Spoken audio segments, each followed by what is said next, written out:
자, 여러분 축하드립니다. 드디어 마지막 파트네요. 정확히는 이제 파트가 뒤에 하나 더 남아있기는 한데 그건 모의고사 파트이기 때문에 저와 보내는 시간은 여기가 마지막입니다. 자, 파트 6는요. 챕터가 별도로 없습니다. 여기는 파트 안에서 바로 섹션 두 가지로 나뉘게 됩니다. 왜냐면 파트 6는 특정 이론을 갖다가 배운다기보단 AIPOT 1급 시험에서만 확인이 되는 마지막 5개 문제를 위한 별도로 신설된 파트라고 보시면 됩니다. 그래서 혹시 이 책을 구매해서 2급 공부를 하고 계시는 분들은 사실 여기 이 파트 6에서는 섹션 1까지만 보셔도 될 거예요.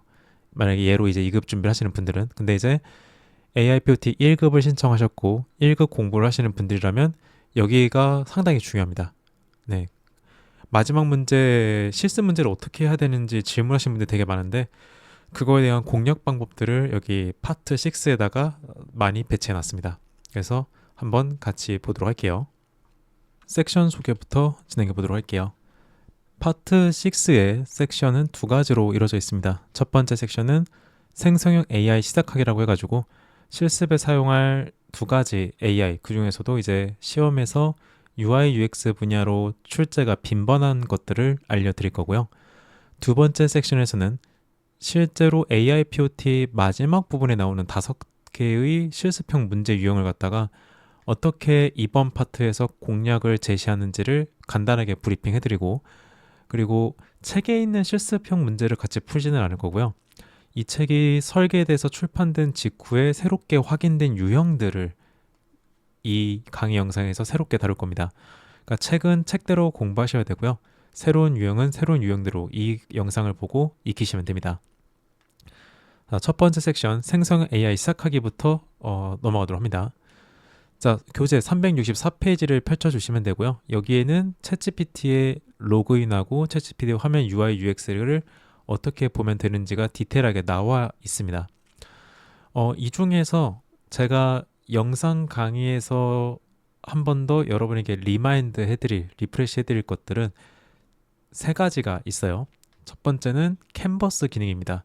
챗GPT 관련해가지고 문제로 출제될 때 항상 이 캔버스 기능을 가지고 문제를 낸 전적이 꽤 있어요. 예를 들어서 이제 다음 중 챗GPT의 캔버스 기능에서 지원하지 않는 기능을 고르시오, 뭐 이런 형태로 그런 문제들이 출제된 바가 있습니다. 그래서 캔버스 기능에서 뭐가 수행되는지 일단 알아두시고요. 물론 이제 지금 와서는 뭐 딥 리서치나 이런 것들, 뭐 에이전트 모드 같은 게 나올 수도 있기는 한데 일단 전적이 있는 것부터 먼저 얘기를 드리는 거예요. 그리고 커스텀 GPT라고 부르죠. 이제 원래는 GPT스라는 이름을 가지고 있었었는데 사용자들이 직접 또는 오픈 AI가 별도로 설계한, 그러니까 정확히는 뭐 미세 조정이라고 한다면 할 수 있겠죠. 태스크 특화라든가 그런 종류로 그 GPT 모델을 특정 작업에 맞게끔 커스텀해놓은 것들, 얘를 갖다가 이제 뭐라고 부르는지 맞추는 문제가 나올 때가 있습니다. 그래서 이게 간혹 케이스에 따라서는 이 커스텀 GPT를 플러그인이라고 부른다고 하는데 정확히는 이 커스텀 GPT 중에 일부가 플러그인을 지원하는 거고 플러그인 자체가 이제 커스텀 GPT 안에 흡수가 되어 있는 상태이거든요. 그래서 일단 기본적으로 우리는 커스텀 GPT라고 어느 정도 불러주면 될 것 같습니다. 근데 시험 문제상에서 뭐 GPT 플러그인이라고 나오면은 커스텀 GPT 말하는구나라고 생각하시면 되기는 해요. 그리고 이 세 번째 커스텀 GPT 제작 화면이에요. 여기도 간간히 잊을만 하면 튀어나와서 사람의 가슴을 놀래킵니다. 보면 이제 커스텀 GPT의 이름을 지정하는 곳, 커스텀 GPT에 대한 설명, 그리고 이 커스텀 GPT를 작동하게 하는 가장 메인 영역이죠. 메인 지침을 입력하는 곳, 그리고 바로바로 사용자가 뭘 타이핑해야 될지 고민할 필요 없이 바로바로 설정해 놓은 명령어가 입력되게 하는 대화 스타터 존재하고요. 모델을 선택할 수 있고, 그리고 이 커스텀 GPT 상에서 웹 검색을 지원하게 할 것이냐, 캔버스를 작동하게 할 것이냐, 이미지 생성에 가능할 것이냐 지정을 하는 것들, 이런 것들이 나온 전적이 있어요, 과거에. 그래서 현재 364페이지 여러분이 보고 있는 챗GPT 파트에서는요, 이 세 가지 영역들 신경 써서 봐주시는 게 좋습니다. 그래서 일반 챗GPT랑 캔버스가 도대체 뭔 차이이길래 캔버스를 저렇게 별도로 또 언급을 하냐면요, 작동 메커니즘이 좀 많이 다릅니다. 일반 챗GPT는 요청을 하면 대화가 나오고 여러분이 만약에 그걸 수정해 달라고 한 번 더 입력하잖아요. 그러면 원래 적어놨던 거에서 거의 뒤집어 엎어버립니다. 내가 원했던 건 일부만 바꾸는 거였는데 아예 다 뒤집어 엎어버려요. 그래서 뭔가 작업이 연결된다는 느낌보다는요, 그냥 인스턴트 형태로 끊어졌다가 다시 시작했다, 끊어졌다 다시 시작했다, 이런 느낌이에요. 그래서 일반 챗GPT는 대화 중심이고, 그리고 답변 자체를 수정해서 아예 재출력해버리는 문제가 있습니다. 그리고 만들어진 결과물을 내가 지키려면 별도로 메모장이나 워드에다가 옮겨놔야 돼요. 아니면 계속 위로 올라가니까. 대화 랠리, 대화를 주고받은 횟수가 점점 많아지면 많아질수록 최초의 대화가 소실될 가능성도 존재합니다. 근데 캔버스는 어떠냐면요, 장문의 결과물을 생성시키고 그 중에서 일부 글자를 바꾸거나 일부 문단만 별도로 바꾸는 게 가능하고, 우리가 챗GPT에서 만든 결과물을 챗GPT에서 바로 내가 직접 지우고 추가를 못 하잖아요, 내용을. 근데 캔버스 모드에서 생성한 것들은 여러분이 일부를 직접 지우고 새롭게 타이핑하는 게 가능합니다. 그러니까 생성을 시키는 게 아니라 여러분이 타이핑이 가능하다는 소리예요. 그래서 결과물의 특정 부분에 대한 수정이 다 가능하고요. 보고서나 에세이, 코드 등을 짤 때 특히나 이 캔버스 기능이 빛을 발합니다. 자, 이제 교재 370페이지를 한번 가볼게요. 여긴 제미나이가 이제 등장을 하고요. AIPOT 시험이 작년부터 제미나이를 본격적으로 이제 시험에다가 드러내기 시작했기 때문에 아마 머지않아 제미나이의 화면 UI를 가지고도 문제 출제를 할 가능성이 있습니다.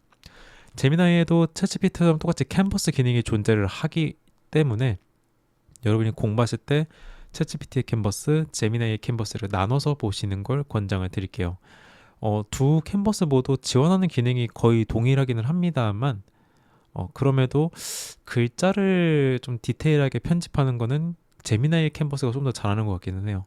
근데 이거는 어차피 챗GPT 무료 사용자도 챗GPT 캔버스 활성화시킬 수 있고, 제미나이 무료 사용자도 제미나이 캔버스 활성화시킬 수 있거든요. 두 캔버스 활성화시켜가지고 직접 써보시면서 공부하시는 거를 권장드립니다. 그리고 이제 제미나이 안에서 이미지 생성 가능하다는 것과 동영상 생성 가능하다는 것들, 이것도 알아두시면 되고요. 그리고 여기 이제 좀 몇 페이지 뒤로 가보시면요, 컴피 UI라는 게 있습니다. 이 화면 UI를 가지고도 문제가 빈번하게 등장을 합니다. 특히 이 노드, K샘플러 노드, 이 노드 안에 있는 각각의 값들이 뭘 나타내는 건지를 물어보는 문제가 좀 빈번해요. 그래서 이 각각의 값들이 뭘 나타내는지도 함께 공부해 두시는 게 좋습니다. 교재에 보면은 다 나와 있죠. 어떤 것은 무슨 기능이다, 이거 다 나와 있을 거예요. 자, 그래서 제미나이에 있는 기능, 딥 리서치 기능 있고, 그리고 동영상 만들기 기능도 있는데, 동영상 만들기 기능 여러분 유료 요금제에 한정해서 사용할 수 있다는 거 알아두면 됩니다. 그래서 현재 이 영상을 찍고 이 교환이 만들어졌을 때는 BO 3.1을 베이스로 해서 설계를 했는데, 여러분이 이 책을 샀을 때는 BO 3.2나 뭐 BO 4.0 이렇게 나와 있을 수도 있어요. 그리고 이미지 생성하기, 나노바나나 모델, 요즘 한참 시험에서 신나게 쓰고 있더라고요. 네, 이미지 생성하는 기능이 있고 캔버스 기능이 존재한다는 거 알아두시면 됩니다. 그리고 제미나이도 마찬가지로 파일 첨부를 진행할 수가 있어요. 자, 컴피 UI가 이제 좀 많이 낯선 분들이 계실 건데, 이게 왜냐면 제미나이나 챗GPT는 클라우드 베이스로 하다 보니까 우리가 그냥 바로 접속해서 확인해 볼 수가 있는데, 컴피 UI는 PC가 일단 좀 어느 정도 사양을 갖춰야 됩니다. 어느 정도 사양이 있어서 그 기가바이트 단위의 파일을 내려받아 가지고 설치하고 막 그래야 되다 보니까 일반적으로 접근하기가 조금 꺼려져요. 자, 제가 대신 설명을 드리자면은 스테이블 디퓨전과 같은 이미지 생성 AI 모델이고요. 일반적인 이미지 생성 AI들이 타이핑을 열심히 해가지고 이미지를 만드는 것에 반해 얘 같은 경우에는 방금 앞에서 봤던 그런 노드들 있죠. 창 같은 거. 그런 창과 창을 선으로 연결하면서 작동 메커니즘을 갖다가 짭니다. 그래서 사용자가 좀 숙련되잖아요. 그럼 얼마든지 거의 무한에 가까운 수준으로 노드를 갖다가 계속 차곡차곡 쌓으면서 굉장히 좋은 퀄리티의 이미지를 찍어낼 수가 있어요. 그래서 이미지 생성 AI 작동 원리를 깊이 있게 탐구하고 싶은 사람들한테는 굉장히 좋은 툴입니다. 무엇보다 무료거든요, 또. 물론 이제 컴피 UI 안에 있는 여러 부가적인 제 영상 생성이라든가 이런 것들은 API 비용을 여러분이 별도로 내야 되는데, 컴피 UI 자체는 여러분이 무료로 얼마든지 쓸 수가 있습니다. 그래서 최근 2에서 3년 내에 노트북을 사신 분이라면요. 아마 사무용 노트북을 산 게 아니라면 컴피 UI 정도는 돌릴 수 있지 않을까 싶습니다. 게이밍이면은 뭐 말할 것도 없고요. 네, 한 번쯤 돌려봐도 괜찮습니다. 자, 컴피 UI의 노드는 이거 K샘플러 말고도 되게 다양한 노드들이 있거든요. 그건 이제 교재에 제가 추가로 수록해 놨는데 단골로 나오는 노드가 이 K샘플러 노드입니다. 그리고 이 K샘플러 노드 안에서도 더 단골로 나오는 거 5가지가 여기에 있어요. 이것들만 시험에 나온다는 게 아니라 자주 보이는 애들이에요. 자, 먼저 시드 볼게요. 시드. 이미지 생성의 출발점인데 설계도 같은 겁니다. 그래서 여러분이 여기 있는 다른 여러 가지 그 이미지 기법 같은 걸 다 만지더라도 이 시드 값을 동일하게 계속 쓰면요. 같은 그림 스타일로 계속해서 이미지를 찍어낼 수가 있습니다. 바꿔 말하면 여기서 숫자 하나라도 달라지면 원래의 이미지 말고 다른 이미지 스타일로 만들어진다는 소리입니다. 자, 그리고 생성 후 제어라고 적혀 있는 거 보고 이게 마치 이미지 생성을 마치고 나서 이미지에 가해지는 어떤 제어인 줄 아시는 분들이 계시는데 생성 후 제어는 바로 위에 있는 이 시드 값을 어떻게 할지 물어보는 거예요. 그러니까 바꿔 말하면 무슨 말이냐? 이미지 생성 후에 시드 값을 어떻게 할 거냐예요. 그래서 지금 같은 경우는 랜더마이즈 돼 있죠. 그러면 이미지 생성을 한번 돌리면 시드 값이 다른 걸로 돌아가 버리는 거예요. 그래서 생성 후 제어에는 또 거의 책에 보면 다양한 것들이 있을 거예요. 뭐 고정시키는 것도 있고 헬식 늘리는 것도 있는데 생성 후 제어는 그런 역할을 한다는 거 알아두시고, 자, CFG라는 게 있죠. CFG. 사용자가 세팅한 프롬프트를 얼마나 충실하게 따를지 지정하는 겁니다. 지금 여기 K샘플러 노드에는 보이지가 않는데 여기 위쪽 어딘가에 보통은 사용자가 직접 타이핑하는 그 프롬프트 노드가 있어요.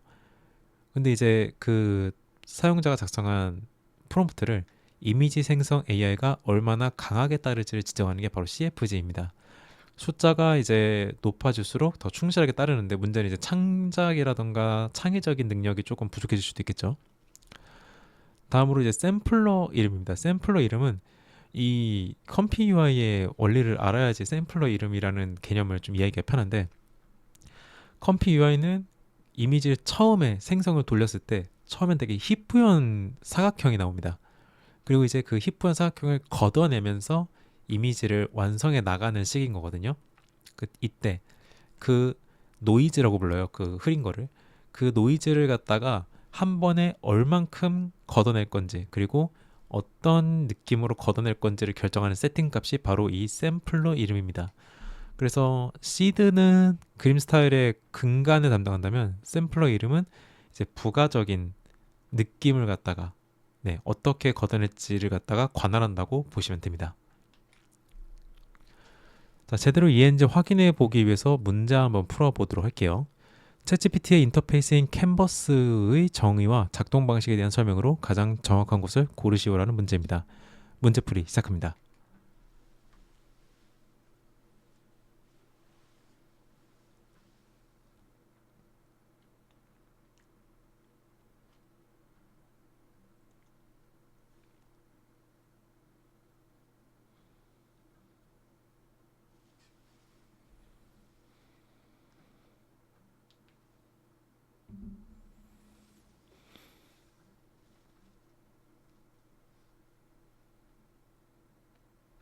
자, 한번 풀어볼까요?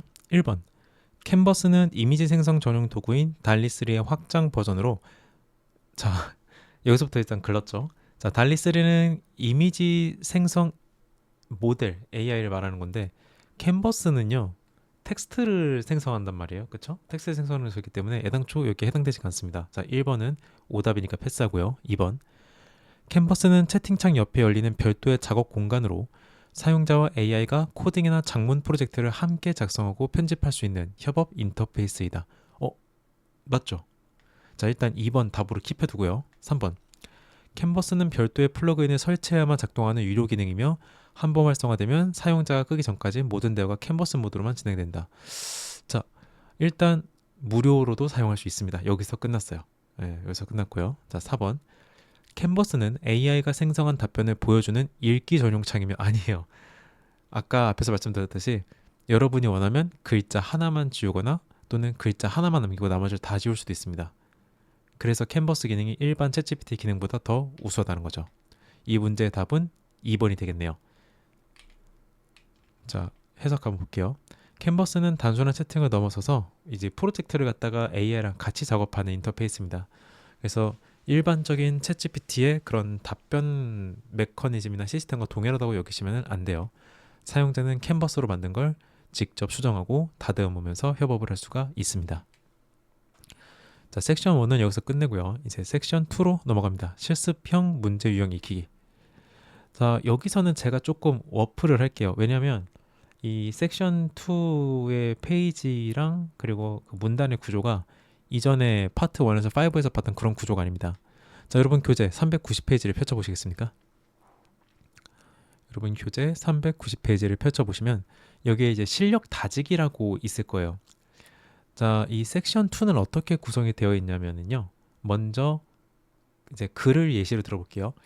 작문을 하는 프롬프팅 방법에 대해서 먼저 알려줍니다. 그리고 작문에 대한 실습을 다 진행하고 나서요. 실력 따지기라는 게 나와요. 여기서부터는 뭐가 시작이 되냐?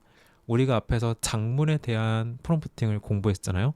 그러면 실력 따지기부터는 실습 문제에서 작문 문제가 나온다면 어떻게 풀면 되는지인 거예요. 그래서 다른 부분도 다 마찬가지예요. 먼저 이미지 생성을 어떻게 하면 되는지 프롬프팅하는 방법을 알려주고 그 다음에 실력 따지기 다음에는 이미지 생성 문제가 실습에서 튀어나왔을 때 어떻게 풀면 되는지를 가이드해주는 식입니다.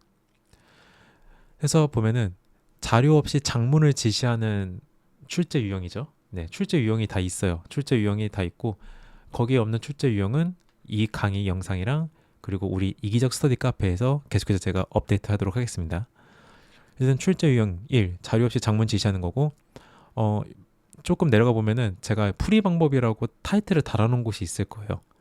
그래서 탐색, 문제에서 제시하는 결과물을 보고 항목 머리 기호 여부, 문체, 형식 등을 파악하여 프롬프트 역사기를 준비한다. 일종의 그 설명서 같이 해놨습니다. 그래서 1단계 뭐하고 2단계 뭐하고 3단계 뭐하고 4단계 뭐하고가 쫙 있을 거예요. 자, 근데 이때 보면요. 그 원래 있던 문제에 번호가 앞에 막 붙어 있을 거예요. 그렇죠? 이 출제 유형에 있는 문제를 직접 풀어보고 그 다음에 풀이 방법을 보면요. 원래 없던 숫자들이 붙어 있는데 이게 뭐냐면요.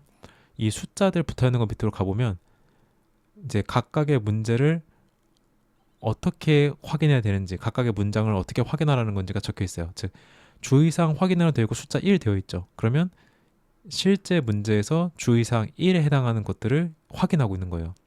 프롬프트는 완성형 문장으로 작성하라는 거 적혀 있는 거 확인했고 그 다음에 공백을 포함하여 180단위로 작성해야 된다는 걸 확인해가지고 주의사항 확인을 먼저 끝낸 거죠.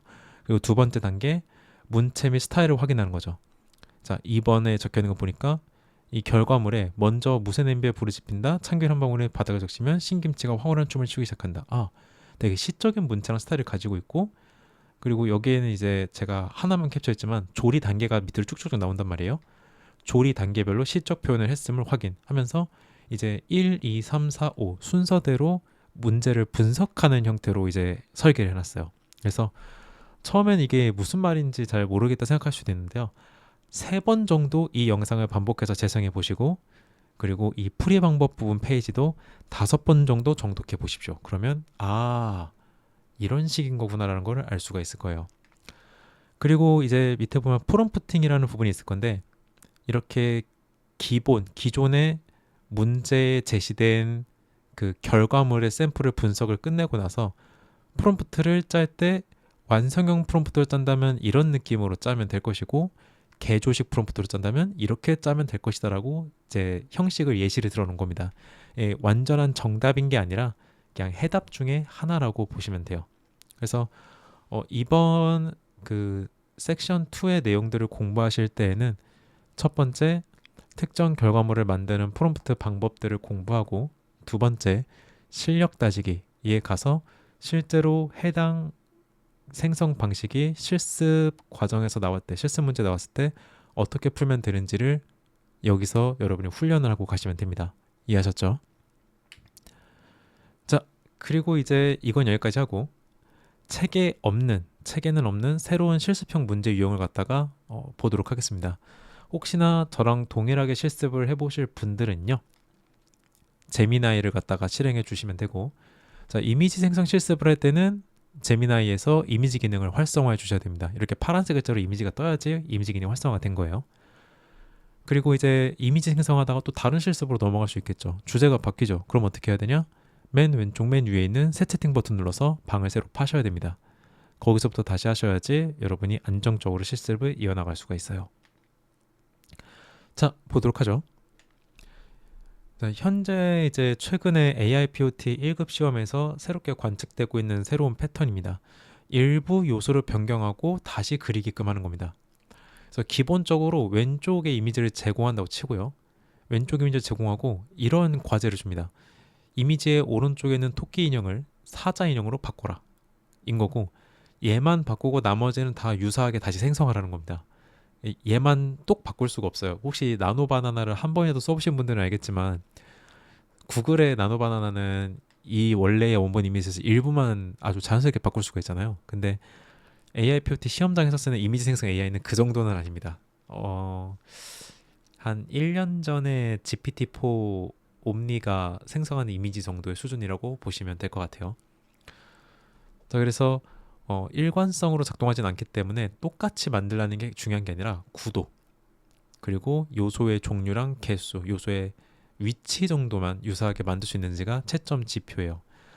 이 문제가 조금 골치 아픈 게 뭐냐면 어디까지를 감점 처리시킬지를 몰라요. 예를 들면은 저 지금 여기 뒤엔 톱이 있지만 전 톱이 없죠. 그럼 이건 감점인 건가? 아니면 그냥 자연스럽게 생성돼 있던 건가? 이걸 감을 못 잡기 때문에 이미지 생성 실습 문제는 그냥 이악 물고 여기 있는 거 다 프롬프트에다 녹인다고 생각하고 풀어야 됩니다. 자, 그럼 여러분이 한번 생각해 볼게요. 이미지 쪽에는 토끼 인형을 사자 인형으로 바꾸고 제공된 이미지와 유사한 결과물을 생성할 때 필요한 프롬프트를 작성할 것. 자, 노트 한번 펼쳐 보시고요. 노트 한번 펼쳐 보시고 거기다가 한번 끄적끄적 적어 봅니다. 왼쪽 이미지 기준으로. 우리가 지금 할 게 뭐냐면 왼쪽 이미지에 있는 토끼를 사자로 바꾸는 겁니다. 그럼 여러분 일단 왼쪽 이미지랑 비슷한 걸 다시 구성하기 위해서 여기 있는 요소들을 다 머릿속으로 담아야 되거든요. 노트에다 미리 적어보면서 따라 하셔도 되고, 이기적 그 AIPOT 1급 시험서의 맨 뒷장에 보면은 줄 노트 같은 거 있을 거예요. 거기다가 적어가면서 하셔도 됩니다. 자, 제가 여러분을 위해서 10초 정도 드리도록 하죠. 네, 10초 동안 왼쪽에 있는 여러 요소들을 갖다가 여러분 노트나 책에다가 한번 적어보십시오. 키워드 형태로 적어도 되고 문장 형태로 적어도 상관없습니다. 네, 얼마나 놓치지 않을 수 있냐를 보려고 하는 거예요.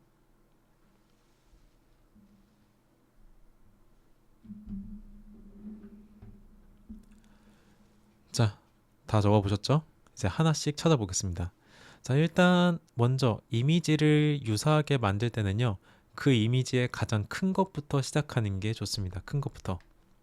자, 먼저 마술사 복장을 한 사자가 무대 위에 서서 한 손으로는 지팡이를 들고 라고 적었어요. 마술사 복장이라고 얘기했고, 그리고 두 번째로 또 뭐 했을까요? 두 번째로 지팡이 끝에는 연기가 피어오르고 있다. 그쵸? 끝에 연기가 피어오르고 있다라고 적었고, 그 다음에 사자는 마술 모자를 쓰고 있다. 이게 왜냐면 마술사 복장이라고 해도 마술 모자를 쓸 수 있기는 한데 혹시 몰라서 사자는 마술 모자를 쓰고 마술 망토를 두르고 있다라고 했어요. 그 다음으로 사자는 안에 양복 입고 있죠. 네, 이 양복 상의만 입고 있다라고 적었어야 됐나? 왜냐면 바지를 입어버려서 가지고. 자, 다음 무대는 이게 벨벳 재질 같아가지고 벨벳 재질 천으로 감쌌다고 했는데 실제로 시험 보실 때는요, 질감까지 적기보다는 그냥 뭐 색깔을 차라리 같이 적죠. 전 오히려 이거 잘못하면 틀릴 수도 있습니다. 하얀색 천으로 덮여 있다 또는 회색 천으로 덮여 있다, 회색 천으로 감싸져 있다, 이렇게 적어주시는 게 조금 더 안전할 것 같아요. 다음으로 제일 중요한 거죠. 원래의 목표. 무대 오른쪽에는 나무 상자 2개와 아기 사자 인형이 앉아 있다. 아기 사자 인형이 뭐 상자 위에 올라가 있기는 한데 어쨌든 바꿨잖아요, 인형을. 네, 그게 핵심이죠.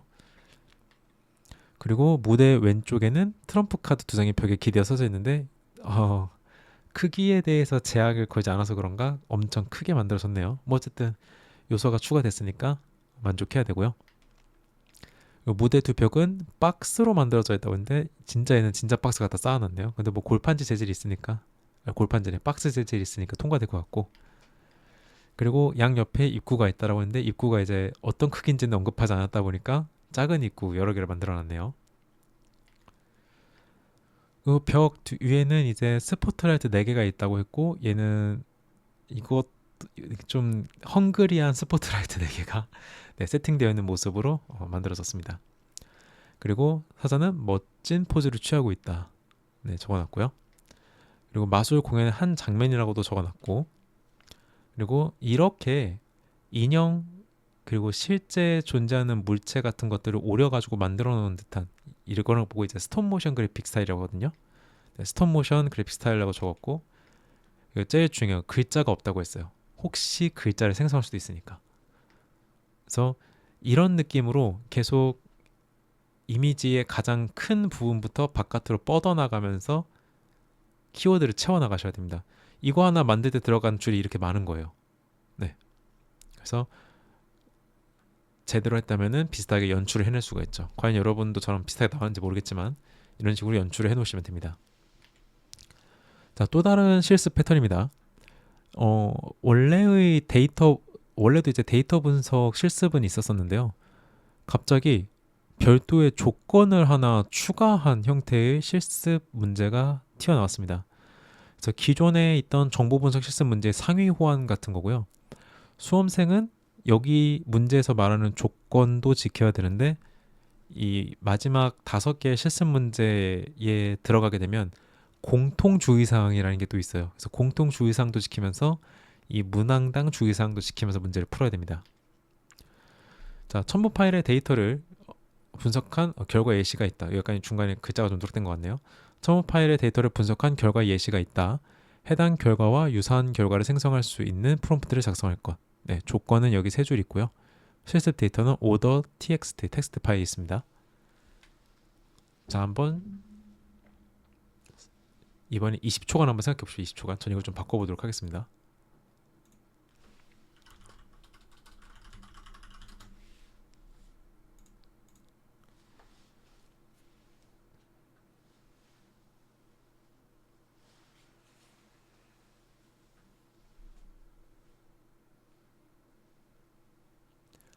자, 하나씩 볼까요? 일단 첨부 파일이 존재한다는 점이 중요하고요. 그 다음에 여러분이 반드시 지켜야 될 것들이 조건에 붙어 있습니다. 결과 예시를 보니까 오더 텍스트 파일에는 과일 같은 게 들어있는 것 같아요. 자, 우선 첨부 파일이 존재하는 거 확인했으니까 첨부 파일에서 판매 가능한 상품 목록을 정리해줘. 보면 여기 판매 가능한 과일만 남길 거라고 조건에 적혀 있으니까요. 그리고 이거는 일단 우리의 수업의 좀 부드러움을 위해서 제가 조건으로 적어놓긴 했는데 만약에 이 실습 문제의 조건이나 공통 조건에 완성형 문장으로 풀어라는 말이 적혀있으면 이거 적으시면 안 됩니다. 아시겠죠? 이건 이제 개조식으로 풀라고 할 때 정도면 모르겠는데 완성형 문장 때는 얘가 들어가지 않는 게 좋아요. 자, 1번 여기 있는 거 고스란히 일단 썼습니다. 고스란히 쓰고 모자란 거 없는지 체크하십시오. 이런 걸 이제 AI 메타 대사 같은 느낌으로 쓰는 겁니다. AI 메타 대사는 아닌데 시험 주최 측에서 조건을 갖다 이렇게 달아놨다라는 거는 이 조건을 지키라는 소리잖아요. 그러니까 그럼 지켜야 될 규칙을 애당초 프롬프트에다 녹여놓으면 걱정할 게 없겠죠. 그래서 품절 또는 재고 없음이 포함된 줄은 삭제할 것. 그쵸? 적지 말라고 했으니까. 그리고 두 번째, 목록에는 판매 가능한 과일만 남길 것. 한 번 더 했죠. 세 번째, 결과는 과일 이름과 수량 형식으로 나열하라고 했어요. 그리고 네 번째, 번호는 쓰지 말라고 했어요. 네, 번호를 쓰지 말라고 했고 이것도 사실 이렇게 적으면 살짝 위험한 게요. 결과는 과일 이름 수량으로 구분하고 똑같이 적어주면 더 좋겠죠. 쉼표로 구분한 다음에 한 줄에 하나씩 출력할 것까지 적어주는 게 좋습니다. 그리고 5번, 결과물의 마지막에는 판매 가능한 상품의 개수를 취합하여 표기할 것. 총 몇 개라고 되어 있는 거 있죠. 네, 이런 식으로 작성을 해주시면 돼요. 그래서 이렇게 작성을 마치고 나서 그 시험 현장에 있는 AI한테 해당 프롬프트를 넣고 돌려보셔야 됩니다. 꼭 한 번은 돌려보셔야 돼요. 한 번은 한 번은 돌려서 잘 나온다. 그러면 뭐 시간이 남으면 뭐 두세 번 더 해봐도 되는데 시간이 없으면 잘 나온 거에 만족하고 제출하셔야 되고요. 한 번 넣고 돌렸는데 그 한 번에 나온 결과가 시원치 않다. 그러면 이제 선택을 해야겠죠. 문제를 버리던가 아니면 그 막간을 이용해서 수정을 하던가 해야 됩니다. 다음 실습 패턴입니다. 이건 좀 악랄한 패턴이라고 개인적으로 생각을 해요. 마크다운 형태는 그동안에도 중간에 간간히 등장하긴 했는데 이렇게 실습 문제 대놓고 자리에서 잡을 줄은 몰랐습니다. 그래서 단순하게 그 수험생한테 순번역으로 적어줘, 문단 3개로 만들어줘 이렇게 적지 못하게 하고 프롬프트 상에서 사용자가 원하는 표기를 다 마크다운으로 지시하게 하는 실습 문제인 거예요. 그래서 채점 기준 같은 것도 보면은 이 마크다운을 사용하게끔 지시를 했는지를 물어봅니다. 그렇기 때문에 여러분이 머리를 써서 피해갈 수가 없어요. 이 때문에 우리가 마크다운을 갖다가 꼭 공부를 해서 가시는 게 좋습니다. 자, 한번 볼까요? 다음 결과물과 유사한 회의록을 작성하게 하는 프롬프트를 작성 및 제출하시오. 자, 여러분 이번에는 30초의 시간을 드리도록 하겠습니다. 30초 안에 한번 생각을 해보세요. 뭐라고 적어야 되지 저거를? 네, 메모장에다가 미리 적어 보셔도 되고요. 제미나이에다가 뭐 프롬프트를 한번 적어서 지시해 보셔도 됩니다.